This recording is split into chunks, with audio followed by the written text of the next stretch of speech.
Bureau chief Ejaz Ahmad Tahir रवाना आलमी खबरनामा हर एक नज़र नेपाल की मुमकिन अबूरी रहनुमा सुशीला कार्की और उनका भारतीय कनेक्शन। फ़ौज के तर्जुमान के मुताबिक army chief general Ashok Raj सकदल ने बुध को अहम शख्सियात जीएनजी नुमाइंदों से मुलाकात की। मुलाकात में शरीक कारकुन रक्षिया बाम ने कहा, फिलहाल अबूरी हुकूमत की क़यादत के लिए सुशीला कार्की का नाम सामने आया है। अब हम सदर के फैसले का इंतज़ार कर रहे हैं। ब्यूरो चीफ एजाज अहमद ताहिर रवाना खबर शाम करते हैं अमेरिका से। आलमी खबरनामा के हवाले से अमेरिका डोनाल्ड ट्रंप के कदामत पसंद हामी को गोली मारकर हलाक कर दिया गया। इस वाक़े की वीडियो सोशल मीडिया पर गर्दिश कर रही है और एसोसिएटेड प्रेस AAP ने तस्दीक की है कि करकनामा एक सफ़ेद खेमे के नीचे बोल रहे थे, तभी एक ज़ोरदार आवाज़ सुनाई देती है। उसके बाद करकनामी ने अपनी गर्दन पकड़ ली जबकि ज़ख्म से खून बह रहा है।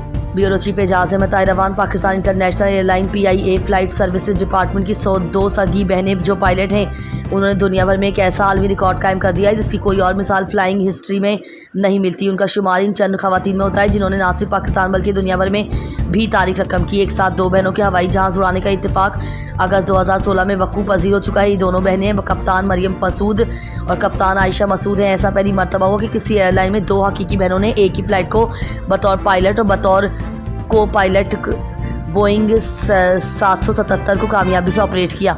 ये बहनें लाहौर से कराची, मानचेस्टर, न्यूयॉर्क और लंदन जैसे मुकामात पर परवाज़ें सर अंजाम दे चुकी हैं। ये दोनों बहनें बतौर पायलट अलहदा भी बैनुल-अक़वामी परवाज़ों को भी कामयाबी से मुख्तलिफ कैटेगरीज़ के जहाज़ों पर भी ऑपरेट करती रही हैं। ये दुनिया की पहली पायलट सिस्टर्स के तौर पर इंटरनेशनल रिकॉर्ड का हिस्सा बन चुकी हैं जिन्होंने एक साथ ही कमर्शियल फ़्लाइट ऑपरेट की है।